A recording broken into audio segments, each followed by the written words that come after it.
Before configuring dependency for the project, I think it would be useful to have a quick look at some information about Maven. You know, Maven is a build automation tool that is used primarily for Java projects. It makes the day-to-day work of Java developers easier by making the build process easy, providing a uniform build system, quality project information, and guidelines for best practice development.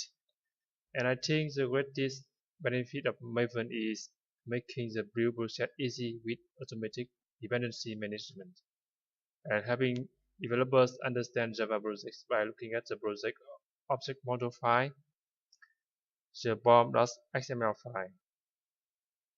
The BOM provides all configurations for a project such as project information, dependencies, compilation, build package, unit test, etc.